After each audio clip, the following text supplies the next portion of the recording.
Dear student, good morning. আজকের আলোচনার বিষয়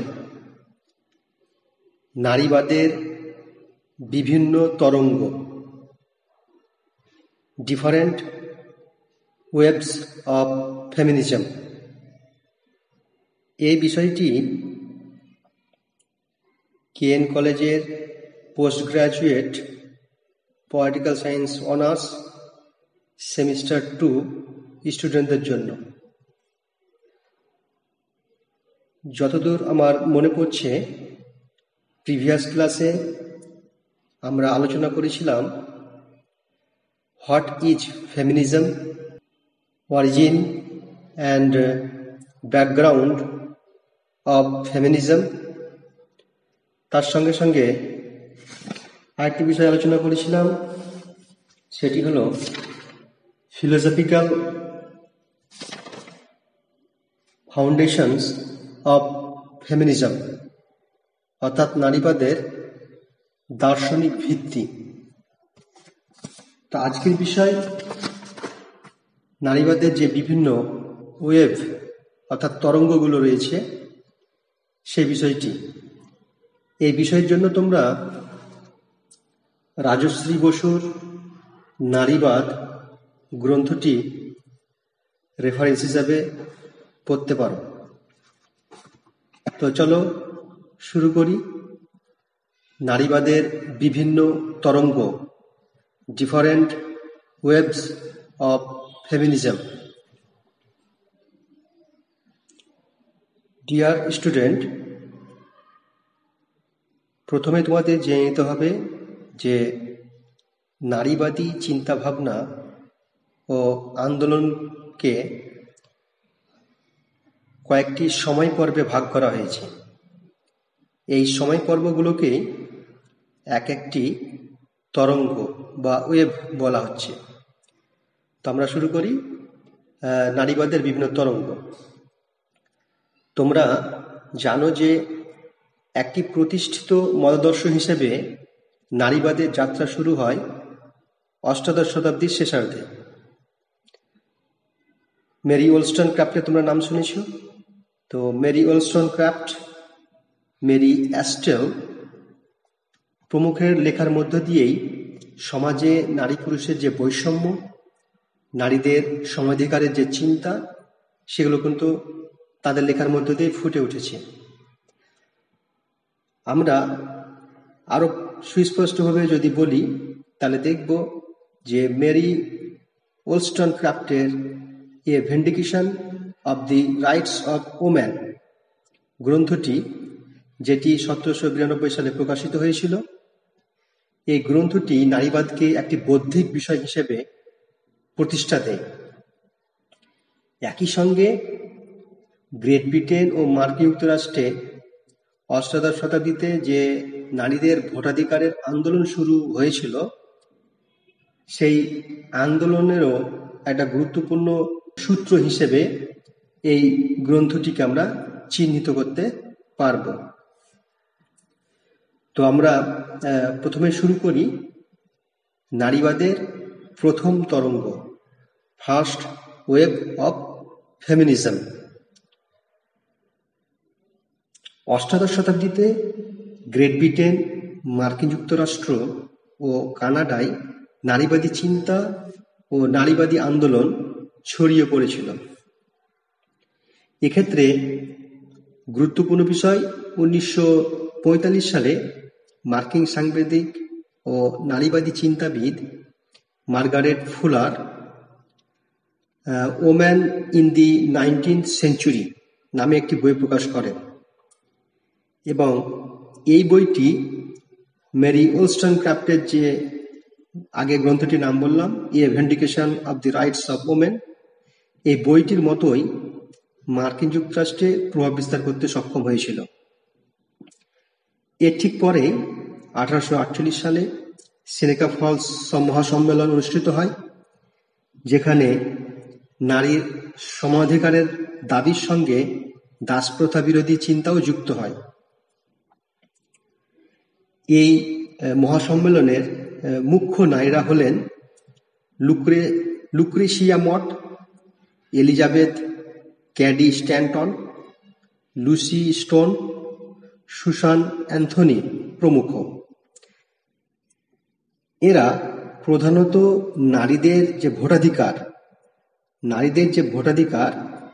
এই ভোটাধিকার অর্জনের প্রচেষ্টা চালিয়েছিলেন, অর্থাৎ নারীদের ভোটাধিকারের দাবি নিয়ে সোচ্চার ছিলেন।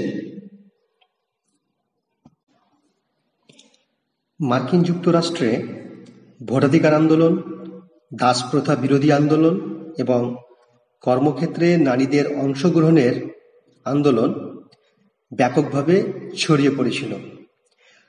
বিশেষভাবে ভোটাধিকার আন্দোলনকে কেন্দ্র করে দুই ধরনের আন্দোলন দেখা গিয়েছিল। একটিকে বলা হতো সাফ্রেজিস্ট মুভমেন্ট এবং অন্যটিকে বলা হতো সাফ্রেজেটিস আন্দোলন। তো সাফ্রেজিস্ট মুভমেন্ট সেটা কি করতো, আইনানুগ পথে সাংবিধানিক সংস্কারের কথা বলতো। অন্যদিকে সাফ্রেজেটিস আন্দোলন ছিল আরো বৈপ্লবিক মনোভাবাপন্ন।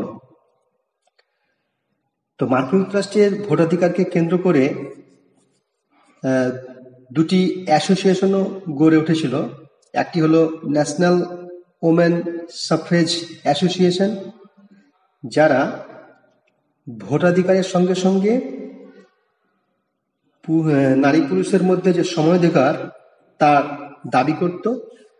আর আরেকটি অ্যাসোসিয়েশন ছিল আমেরিকান ওমেন সাফ্রেজ অ্যাসোসিয়েশন, যারা মূলত ভোটাধিকারের দাবির মধ্যে নিজেদেরকে সীমাবদ্ধ রেখেছিল। মার্কিন যুক্তরাষ্ট্র এবং ব্রিটেনের সঙ্গে সঙ্গে কানাডা, ফ্রান্স প্রভৃতি দেশেও কিন্তু নারীর ভোটাধিকারের আন্দোলন চলছিল।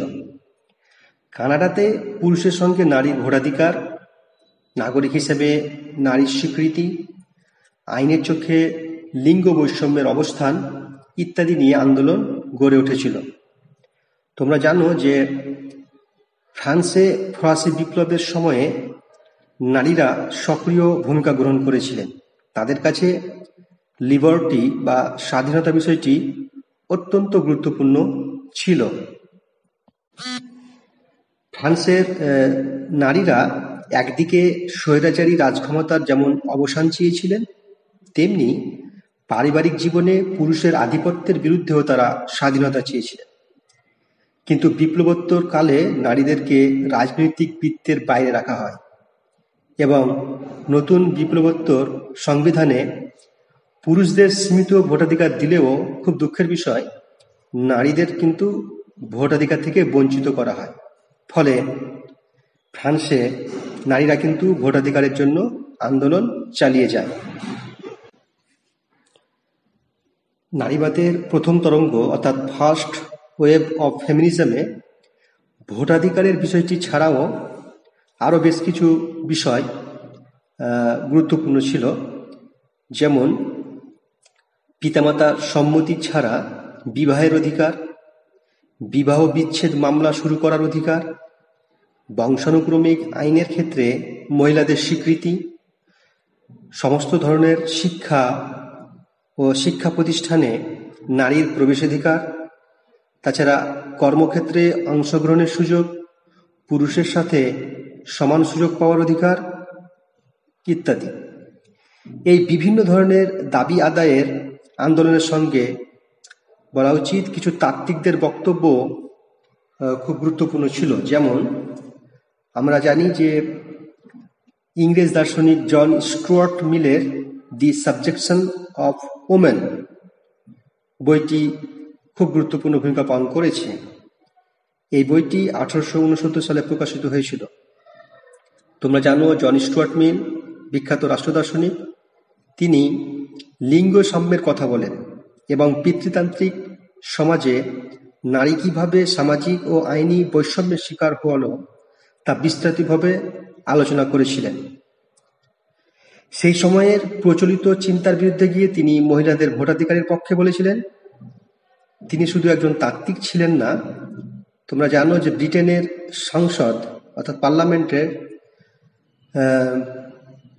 তিনি কি মহিলাদের ভোটাধিকারের পক্ষে জোর গলায় প্রচার করেছিলেন এবং পরবর্তীকালে আমরা জানি যে ন্যাশনাল সোসাইটি ফর ওমেন্স সাফ্রেজ যে গুরুত্বপূর্ণ আন্দোলন হয়েছিল তার সভাপতি ছিলেন তিনি। আবার অন্যদিকে ফ্রেডেরিক এঙ্গেলস তার বিখ্যাত গ্রন্থ দি origin of the family, private property and the state, যেটি 1884 সালে প্রকাশিত হয়েছিল, এই বইতে তিনি ব্যক্তিগত সম্পত্তি ও শ্রেণীভিত্তিক সমাজের উদ্ভবের সঙ্গে নারীর শোষণের বিষয়টিকে যুক্ত করেছিলেন। নৃতাত্ত্বিক লুইস হেনরি মর্গান এর অ্যানসিয়েন্ট সোসাইটি বইয়ের মূল বক্তব্য অনুসারে এঙ্গেলস দেখান যে কিভাবে ব্যক্তিগত সম্পত্তি উদ্ভবের পর সেই সম্পত্তিকে নিশ্চিতভাবে নিজের বংশধরদের কাছে রাখার জন্য পুরুষ নারীদেরকে চার দেওয়ালের মধ্যে আটকিয়ে রেখেছিল এবং বহির্জগৎ থেকে নারীদেরকে বর্জন করেছিল। এইভাবে ক্রমে মায়ের দিক থেকে বংশগতি বজায় রাখার পরিবর্তে পিতার দিক থেকে বংশগতি নির্ধারিত হতে লাগল। পিতৃপরিচয়কে সুনিশ্চিত করার জন্য নারীর বাইরের জগতে পা রাখা বন্ধ করা হচ্ছিল, যেটা তিনি তুলে ধরেছেন। যাই হোক, এভাবে তিনি দেখেছেন যে স্ত্রী ক্রমেই স্বামীর সম্পত্তিতে পরিণত হয়েছিল এবং সূত্রপাত হয়েছিল কি নারী পুরুষের বৈষম্যের, নারীর উপর পুরুষদের কর্তৃত্বের, লিঙ্গভিত্তিক অসাম্যের। 1860 সালে মার্কিন যুক্তরাষ্ট্রের নিউ ইয়র্কে ম্যারিড ওমেন্স প্রপার্টি রাইট সংশোধিত আকারে পাশ হয়। এর ফলে কি হয়? এর ফলে সন্তানের ক্ষেত্রে মাকে কিছু কিছু অধিকার দেওয়া হয় এবং সম্পত্তির মালিকানা ও উত্তরাধিকার সূত্রে প্রাপ্ত সম্পত্তির মালিকানার অধিকারও দেওয়া হয়। যাই হোক, 1920 সালে মার্কিন সংবিধানের যে 49 সংশোধনী হয়েছিল, এই সংশোধনীর মধ্যে দিয়ে কিন্তু মার্কিন নারীরা ভোটাধিকার অর্জন করেছিলেন এবং এর ঠিক 2 বছর পর, অর্থাৎ পর নয় আগে আর কি, 1918 সালে ব্রিটেনে নারীরা ভোটাধিকার পেয়েছিলেন। যদিও পুরুষদের সঙ্গে সমান শর্তে 1928 সালেই কিন্তু, অর্থাৎ আরো 10 বছর পর নারীরা ভোটাধিকার লাভ করেছিলেন। তবে তোমাদের মনে রাখতে হবে যে এরও অনেক আগে শেষ দশকে নিউজিল্যান্ড ও অস্ট্রেলিয়াতে কিন্তু নারীরা ভোটাধিকার অর্জন করেছিল। তো যাই হোক, আমরা দেখতে পাচ্ছি যে এই 1920 সালের মধ্যে এই নারীদের যে দাবি দাওয়া, অর্থাৎ বিশেষ করে ভোটাধিকার, বিভিন্ন দেশে কিন্তু তারা অর্জন করেছিলেন এবং তাদের বিভিন্ন দাবি দাওয়া মেনে নেওয়া হয়েছিল। যার কারণে নারীবাদী চিন্তা ভাবনা বা নারীবাদী যে আন্দোলন, সেটা কিন্তু আস্তে আস্তে স্থিমিত হয়ে পড়ছিল। অর্থাৎ আমরা বলতে পারি অষ্টাদশ শতাব্দীর শেষ ভাগ থেকে বিংশ শতাব্দীর দ্বিতীয় দশক পর্যন্ত, অর্থাৎ আমরা বলতে পারি অষ্টাদশ শতাব্দীর শেষ ভাগ থেকে বিংশ শতাব্দীর দ্বিতীয় দশক পর্যন্ত যেসব নারীবাদী চিন্তা, বিশ্লেষণ, তত্ত্ব বা সমান্তরালভাবে আন্দোলন গড়ে উঠেছিল, সেগুলোকে সামগ্রিকভাবে নারীবাদের প্রথম তরঙ্গ, ফার্স্ট ওয়েভ বলা হয়। তোমরা এক্ষেত্রে একটু মনে রাখবে যে এই তরঙ্গের নারীবাদী চিন্তা সমাজে নারী পুরুষের যে বৈষম্য, নারীর নিম্নতর অবস্থান, নারীর অধিকার অর্জন ইত্যাদি বিষয়গুলির উপরই গুরুত্ব দিয়েছিল। কিন্তু এই পর্বে নারীর যৌনতা, যৌন স্বাধীনতা, শরীরের উপর নারীর অধিকার, গর্ভপাতের অধিকার এগুলি তেমন গুরুত্ব পায়নি। আচ্ছা, এবার আমরা নারীবাদের যে দ্বিতীয় তরঙ্গ, সেকেন্ড ওয়েভ অফ ফেমিনিজম, সে বিষয়টি নিয়ে আলোচনা করব। এই তরঙ্গ বা এই পর্বটি ছিল বিংশ শতাব্দীর দ্বিতীয়ার্ধ থেকে শুরু করে 8-এর দশক পর্যন্ত। তো এই পর্বে অর্থাৎ বিংশ শতাব্দীর দ্বিতীয়ার্ধ থেকেই নারীবাদী আন্দোলন ও তাত্ত্বিক আলোচনায় আবার জোয়ার দেখা দিয়েছিল। এই পর্বের সূত্রপাত হয়েছিল আমরা বলবো সিমন ডি বিওভরের চিন্তাভাবনা থেকে। তোমরা জানো তিনি ফরাসি অস্তিত্ববাদী দার্শনিক ছিলেন। তার বিখ্যাত গ্রন্থটি হচ্ছে দি সেকেন্ড সেক্স, যেটি 1949 সালে প্রকাশিত হয়েছিল। বইটির ইংরেজি অনুবাদও হয়েছিল 1953 সালে, যেটা প্রকাশিত হয়। তো এই সেকেন্ড সেক্স বইটি খুবই গুরুত্বপূর্ণ। এই পর্বের সূত্রপাত বলতে পারি এই গ্রন্থ থেকেই,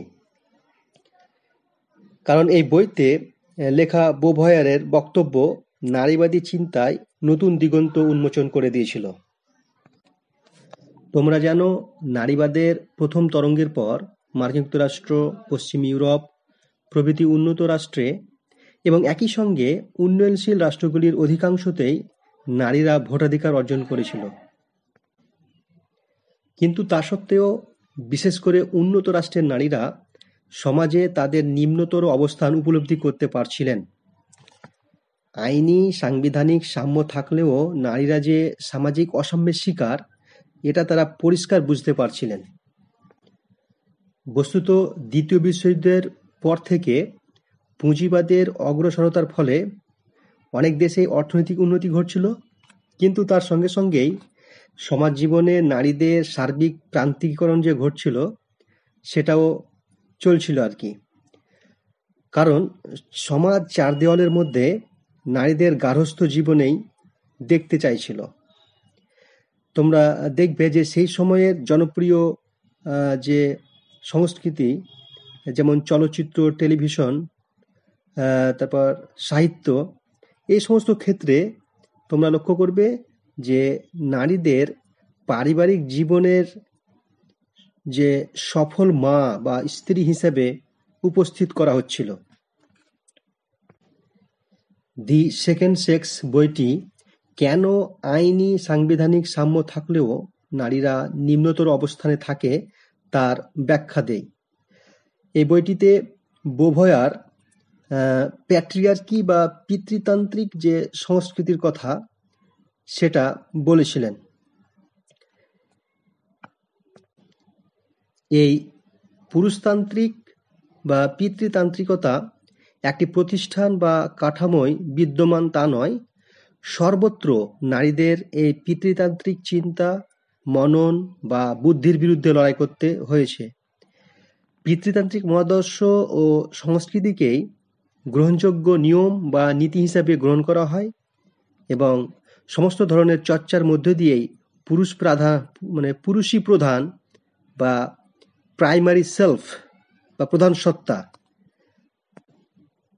সমাজের সর্বত্র, এমনকি নারীর মনের মধ্যেও এই চিন্তা প্রবেশ করানো হয়। পুরুষ প্রধান, নারী গৌণ, পুরুষ সত্তা, নারী অপর, এই চিন্তা সমাজের কাছে খুবই গ্রহণযোগ্য বলে মনে হয়। বোভয়ার বলেন যে জৈবিক নিয়মানুসারে ছেলে মেয়ের মধ্যে পার্থক্য থাকা খুবই স্বাভাবিক, কারণ ঈশ্বর মানুষ সৃষ্টি করেছেন। তো পুরুষ এবং নারী জৈবিকভাবে তাদের যে স্বাভাবিক পার্থক্য থাকবে, এটা খুবই স্বাভাবিক, এটা মেনে নেওয়া যায়। কিন্তু সামাজিক প্রক্রিয়া ধীরে ধীরে কি করে, ছেলেদের পৌরুষ মাস্কিউলিনিট তৈরি করে এবং মেয়েদের কি করে, যে তাদের নারীত্ব বা ফেমিনিনিটি সৃষ্টি করে। তাই বোভয়ার এ বিষয়ে বলেছিলেন যে one is not born but rather becomes a women, অর্থাৎ নারী নারী হয়ে জন্মগ্রহণ করে না, বরং তাকে সমাজ নারী হিসেবে গড়ে তোলে। তো এই চিন্তার থেকেই ধীরে ধীরে পিতৃতান্ত্রিকতা, জৈবিক লিঙ্গের সঙ্গে সামাজিক লিঙ্গের যে পার্থক্য, মানে জেন্ডার অ্যাজ এগেনস্ট সেক্স, এই ধারণার জন্ম হয়।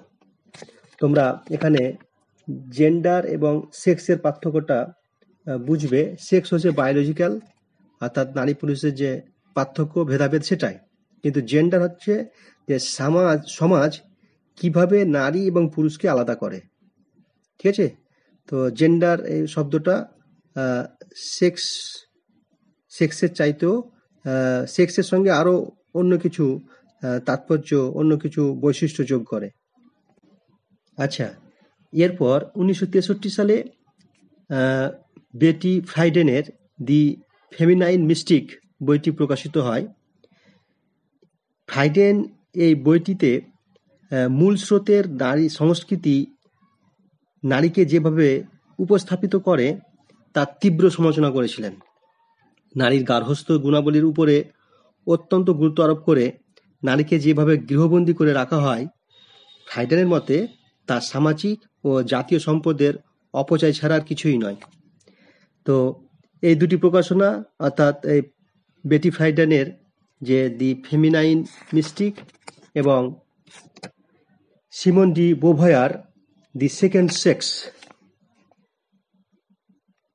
এই দুটি বিখ্যাত গ্রন্থ কি করে 1960-এর দশকে নারীদের যে দ্বিতীয় তরঙ্গ শুরু করে তা 1980-র দশক পর্যন্ত চলে এবং প্রথম তরঙ্গের তুলনায় দ্বিতীয় তরঙ্গকে কি করে আরো বেশি বৈপ্লবিক ও প্রগতিশীল করে তোলে। এই পর্বের একটি গুরুত্বপূর্ণ রিপোর্ট হচ্ছে presidential committee on the status of women. এটি 1963 সালে মার্কিন রাষ্ট্রপতি জন এফ কেনেডির উদ্যোগে ইলিয়ানোর রুজভেল্টের নেতৃত্বে গঠিত হয়েছিল। তো এই রিপোর্টে মার্কিন যুক্তরাষ্ট্রে লিঙ্গ বৈষম্য এবং নারীরা যে সর্বত্র বৈষম্যের শিকার তার উল্লেখ পাওয়া যায়, যা মার্কিন প্রশাসন, রাজনীতিবিদ, সমাজতাত্ত্বিক এবং নারীদের চোখ খুলে দেয়। এর ফলে কি হয় যে স্থানীয় স্তরে, রাজ্য স্তরে ও যুক্তরাষ্ট্রীয় স্তরে বহু নারী সংগঠন তৈরি হয়েছিল যারা নারী মুক্তির কথা বলেছিল।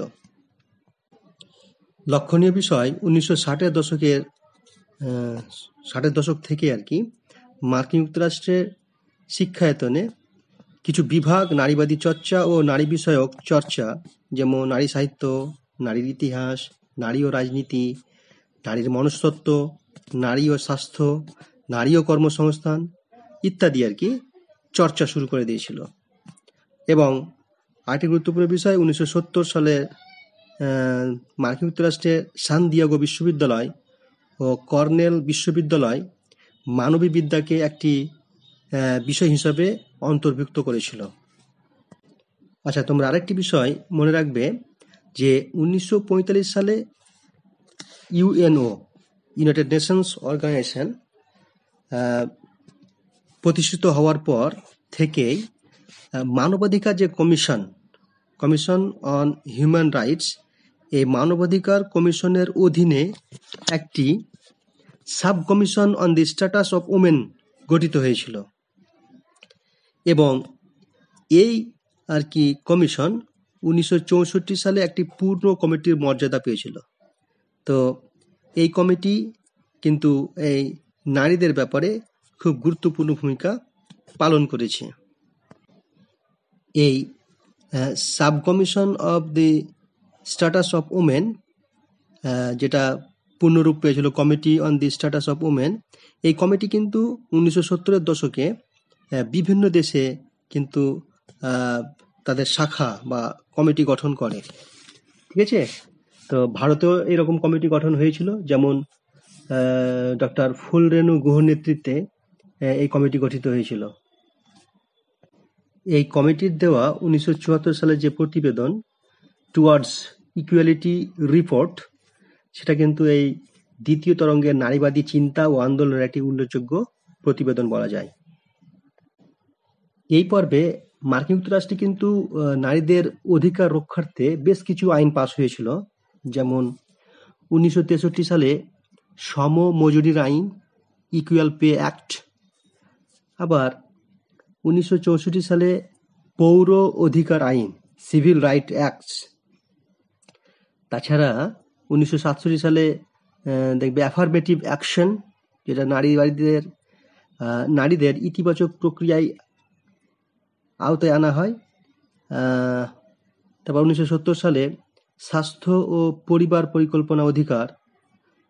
1978 সালে বৈবাহিক সম্পর্কের মধ্যেও ধর্ষণের যে অস্তিত্ব, সেই ধর্ষণের অস্তিত্বের স্বীকার। আবার 1975 সালে মার্কিন সামরিক শিক্ষা কেন্দ্রে মহিলাদের প্রবেশাধিকার স্বীকার করা হয়।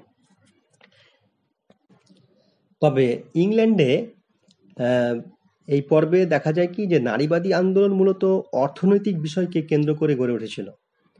শ্রমিক নারীর সমমজুরির আন্দোলন, বিভিন্ন কারখানায় ধর্মঘট ইত্যাদি এই পর্বের কিন্তু গুরুত্বপূর্ণ বিষয় ছিল, যেটা বলা হচ্ছে ইংল্যান্ডে।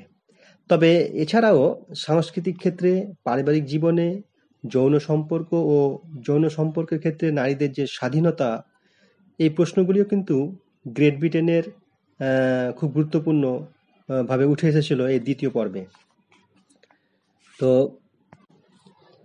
এই সেকেন্ড ওয়েভ অফ ফেমিনিজমে আরও কিছু গুরুত্বপূর্ণ বই অবদান রেখেছিল, যেমন কেট মিলেটের সেক্সুয়াল পলিটিক্স, যেটা 1970 সালে প্রকাশিত হয়, এবং ওই একই বছর আর কি জার্মান গ্রিরও একটি গুরুত্বপূর্ণ বই প্রকাশিত হয়, যেটার নাম হচ্ছে দি ফিমেল ইউনাচ। তো এই দুটি বই কিন্তু এই পর্বে গুরুত্বপূর্ণ ভূমিকা পালন করে। এবং এই পর্বের একটি গানকে জাতীয় সঙ্গীত বলা হতো, সেটা হচ্ছে I am woman, I am woman. এই গানটি 1971 সালে আর কি হেলেন রেড্ডি গেয়েছিলেন, যেটা আর কি নারীদের যে সমস্যা, নারীদের যে অধিকার, সে বিষয়টাকে খুব গুরুত্বপূর্ণভাবে তুলে ধরেছিল। তো যাই হোক, 1980-র গোড়ার দিক থেকে কিন্তু এই দ্বিতীয় তরঙ্গ, সেকেন্ড ওয়েভ, আস্তে আস্তে স্থিমিত হয়ে আসছিল। কারণ কি, যে আন্দোলনের অধিকাংশ দাবি কিন্তু আস্তে আস্তে অনেক দেশেই আদায় করা সম্ভব হয়ে গিয়েছিল, যার কারণে এই আন্দোলনের তীব্রতাটা 80-র দশকের গোড়া থেকেই আসতে। নারীবাদের তৃতীয় তরঙ্গ, থার্ড ওয়েভ অফ ফেমিনিজম। নারীবাদের তৃতীয় তরঙ্গের সূত্রপাত 1990-এর দশকের গোড়ার দিকে, এবং এটি বর্তমান কাল পর্যন্ত চলছে আর কি। তোমরা জানো যে নারীবাদের দ্বিতীয় তরঙ্গ অর্থনৈতিক, আইনি ও যৌন স্বাধীনতা অর্জন করার ফলে কি হয়েছিল, আস্তে আস্তে স্থিমিত হয়ে পড়েছিল।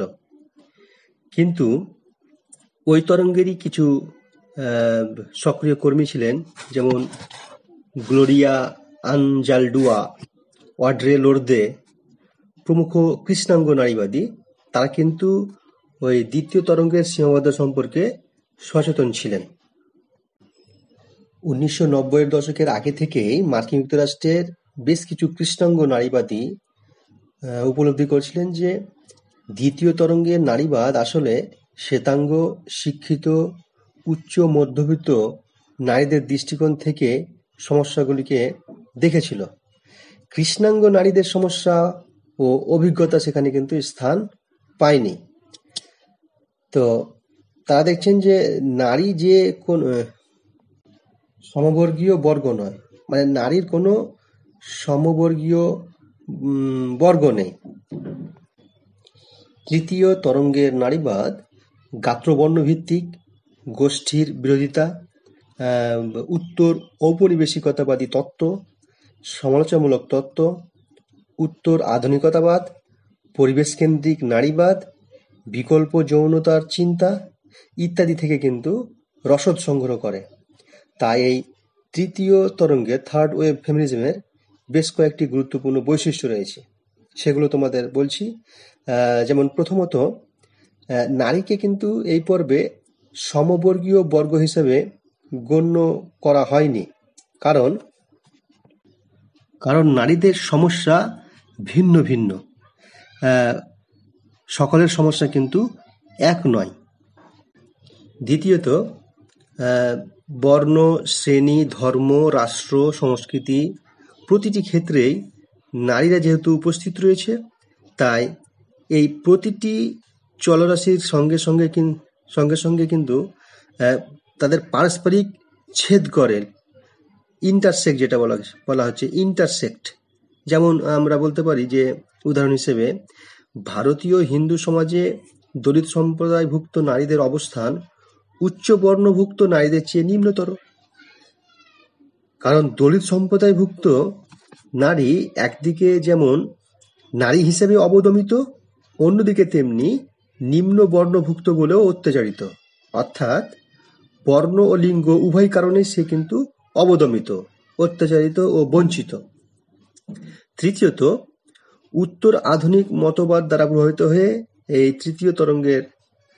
তৃতীয় তরঙ্গ নারীবাদের কোনো বিশ্বজনীন বৃহত্তর সর্বজনগ্রাহ্য নারীতত্ত্ব পেশ করতে চায়নি, বরং আঞ্চলিক বৈশিষ্ট্য, অভিজ্ঞতা, কোনো বিশেষ গোষ্ঠীর নারীর বৈশিষ্ট্য ইত্যাদি সমস্যাকে কেন্দ্র করেই কিন্তু নারীবাদী সন্দর্ভ রচনায় প্রচেষ্টা চালিয়েছে।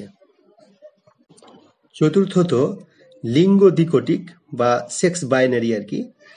সেক্স বাইনারিতে তৃতীয় তরঙ্গ বিশ্বাসী নয়। এক্ষেত্রেও নারীবাদের তৃতীয় তরঙ্গ উত্তর আধুনিকদের বাইনারি বিরোধী আলোচনায় প্রভাবিত হয়ে তৃতীয় লিঙ্গ বা বিকল্প যৌনতা ইত্যাদিকে সমর্থন করেছিল। পঞ্চমত, নারীর শরীর, যৌনতা ইত্যাদিকে উপেক্ষা বা অসম্ভ্রম না জানিয়ে এগুলির প্রতি থার্ড ওয়েভ ফেমিনিজমের একটি ইতিবাচক দৃষ্টিভঙ্গি আছে। যেমন বলা যায় যে পর্নোগ্রাফি বা যৌনকর্মের প্রতি দ্বিতীয় তরঙ্গের যা মনোভাব ছিল, তৃতীয় তরঙ্গ তা পোষণ করে না, এবং নারীর শরীর প্রদর্শন বা যৌনকর্ম নারী ক্ষমতায়নের হাতিয়ার হতে পারে বলে তারা মনে করেন। তৃতীয় তরঙ্গের নারীবাদের একটা গুরুত্বপূর্ণ ধারণা হলো গার্ল পাওয়ার, নারী শক্তি। এই নারী শক্তির ধারণা 1994 সালে ইংল্যান্ডে 5 জন মেয়ের একটি গোষ্ঠী আর কি, একটি পপ সঙ্গীত গোষ্ঠী প্রচার করে। এই 5 জন হলেন মেলানি ব্রাউন, এম্মা বার্টন, মেলানি চিসহোম, ভিক্টোরিয়া অ্যাডামস এবং গ্যারি হ্যালিওয়েল। তো পপ সঙ্গীত, সংস্কৃতি, অর্থ ও বিনোদনের জগতে এরা এতটাই প্রভাব ফেলেন যে এদের দলটিকে 1990-এর দশকে গ্লোবাল ফেনোমেনন বলে উল্লেখ করা হয়। নারী ক্ষমতা ধারণার মধ্য দিয়ে নারীবাদের দ্বিতীয় তরঙ্গের অনেক উপাদানকেই কিন্তু সচেতনভাবে এই তরঙ্গ বর্জন করেছিল। নারী ক্ষমতা ধারণার বিরোধিতা করে এবং মনে করে যে নারী যদি সুগঠিত, সুচারু, উত্তেজক দেহ থাকে, তাহলে তার সাহায্যে ক্ষমতা দখল করা কোনো উপেক্ষণীয় কাজ নয়, এবং এটাই কিন্তু নারী ক্ষমতা। তবে এই ধারণার সঙ্গে উত্তর নারীবাদ আর কি, পোস্ট ফেমিনিজমের ধারণাও গড়ে উঠেছে। উত্তর নারীবাদ ধারণার যে উদ্ভব সময়ের দিক থেকে তৃতীয় তরঙ্গের নারীবাদের সঙ্গে গড়ে উঠেছে, মানে এক সময়ই এই দুটো ধারণা গড়ে উঠেছে, কিন্তু উভয় ধারণার মধ্যে কিন্তু বেশ কিছু পার্থক্য রয়েছে। তৃতীয় তরঙ্গের নারীবাদীরা বলেন যে উত্তর নারীবাদ দ্বিতীয় তরঙ্গের অর্থাৎ সেকেন্ড ওয়েভ অফ ফেমিনিজমের সমালোচনা করে, কিন্তু শেষ পর্যন্ত পিতৃতান্ত্রিক জালে আটকা পড়ে যায়। আর তৃতীয় তরঙ্গের নারীবাদ দ্বিতীয় তরঙ্গ থেকে রসদ সংগ্রহ করে তাকে আরো ব্যাপক, বিস্তৃত ও বৈচিত্র্যপূর্ণ করে তোলে।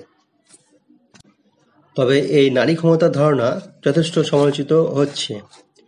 অনেকে বলেন যে উন্নত পুঁজিবাদ ও নয়া উদারনীতিবাদী রাষ্ট্র নারীকে ফাঁদে ফেলে নারী দেহের পণ্যায়ন ঘটাচ্ছে। আবার অ্যাঞ্জেলা ম্যাক্রবি উত্তর নারীবাদের সমালোচনা করে বলেন যে নারীবাদের সামনে উত্তর শব্দটি ব্যবহারের ফলে নারীবাদ অসম্পূর্ণ প্রতিকূল পরিস্থিতিতে নারীদের জন্য যেসব অধিকার অর্জন করতে সক্ষম হয়েছিল তাকে উপেক্ষা করা হচ্ছে। মনে হয় যেন নারীবাদের সমস্ত উদ্দেশ্য লক্ষ্য সফল হয়ে গেছে এবং সেই কারণে নারীবাদ সম্পূর্ণ নতুন কিছুতে এবার মনোনিবেশ করতে পারে। কিন্তু বাস্তব তা বলে না, বরং উত্তর নারীবাদের ধারণা গণমাধ্যম দ্বারা সৃষ্ট। দ্বিতীয় তরঙ্গের প্রধান প্রবক্তা যেমন রেবেকা ওয়াকার, ইনগার মিউসিও, মনিকা দাভে প্রমুখরা অনেকেই কিন্তু নারীবাদী শব্দটিকে অপছন্দ করেছেন। তাদের মতে লিঙ্গ ধারণার মধ্যে একটা নমনীয়তা আছে এবং সব ধরনের লিঙ্গ ভূমিকার মধ্যে শোষণের উদ্দেশ্য থাকে। এই কারণে নারীবাদী শব্দটির মধ্যেও এক ধরনের এলিটিজম আছে ও অনেক কিছুকে বর্জন করে একটা চিন্তাভিত্তিক গোষ্ঠী গড়ার প্রবণতা আছে বলে এই সমস্ত তাত্ত্বিকরা মনে করেন। যাই হোক, এই পর্যায়ের সবচেয়ে বড় অবদান হলো নারীত্ব, নারীবাদ ও সর্বোপরি নারী শব্দটিকে বিশ্বজনীনতার হাত থেকে মুক্ত করা এবং পৃথিবীর সব ধরনের নারীর যে স্বতন্ত্র নিজস্ব বঞ্চনার যে অভিজ্ঞতা রয়েছে সেই অভিজ্ঞতা নারীবাদকে সমৃদ্ধ করে। প্রসঙ্গত বলা প্রয়োজন যে নারীবাদী তাত্ত্বিক সিরা টেরান্ট আর কি এইভাবে নারীবাদী চিন্তা ও আন্দোলনকে কতকগুলি তরঙ্গের মধ্যে বিন্যাস করাকে সমালোচনা করেছে। নারীবাদী আন্দোলন, চিন্তা, তত্ত্ব ও দর্শন এগুলি সবই একটি ধারাবাহিক ঘটনা, কিন্তু তরঙ্গে বিন্যাস করলে মনে হয় যে দুটি তরঙ্গের মধ্যবর্তী সময়ে নারীবাদী কোনো চিন্তা ছিল না, অথচ বাস্তবে তা কিন্তু সত্য নয়। দ্বিতীয়ত, নারীবাদ সম্পূর্ণভাবে সমগ্র বিশ্বের মতবাদ ও আন্দোলন, কিন্তু যেভাবে তরঙ্গবদ্ধ করে নারীবাদের আলোচনা করা হচ্ছে তাতে কেবল মার্কিন আন্দোলন, চিন্তা ও কিছুটা ব্রিটেনের আন্দোলন এসে পড়ে, অর্থাৎ সারা পৃথিবীর চিত্রটি এখানে ধরা পড়ে না। ডিয়ার স্টুডেন্ট, তৃতীয় তরঙ্গের প্রবাহ এখনো শেষ না হলেও অনেকে কিন্তু মনে করছেন যে নারীবাদের চতুর্থ তরঙ্গ শুরু হয়েছে মার্কিন যুক্তরাষ্ট্রে, মানে ফোর্থ ওয়েভ অফ ফেমিনিজম মার্কিন যুক্তরাষ্ট্রে শুরু হয়েছে। তোমরা জানো যে আজকের যুগ কত উন্নত যোগাযোগ ব্যবস্থার যুগ। এই যুগে আমরা সোশ্যাল নেটওয়ার্কিং দেখছি। তো তারা বলতে চাইছেন যে সাম্প্রতিককালে তথ্য প্রযুক্তির অসাধারণ উন্নতির ফলে পৃথিবীর বিভিন্ন প্রান্তে বসবাসকারী নারীদের মধ্যে একটা যোগসূত্র রচনা করা সম্ভব হচ্ছে খুব সহজেই। তো ওয়েবসাইট, তারপরে সোশ্যাল নেটওয়ার্কিং প্রভৃতির মাধ্যমে পৃথিবীর বিভিন্ন প্রান্তের বিভিন্ন সংস্কৃতির নারীরা বিশ্বশান্তি ও ন্যায়ের জন্য ঐক্যবদ্ধ হচ্ছে। কিন্তু এই চিন্তার পেছনে বা এই চিন্তার যে প্রধান চালিকা শক্তি সেটা কিন্তু আলাদা। সেটা কি? সেটা হচ্ছে আধ্যাত্মিকতাবাদ। এই আধ্যাত্মিকতার সঙ্গে সামাজিক ন্যায়ের সংমিশ্রণ এই চতুর্থ তরঙ্গকে আগের তরঙ্গগুলির চেয়ে পৃথক ও সক্রিয়তা প্রদান করছে।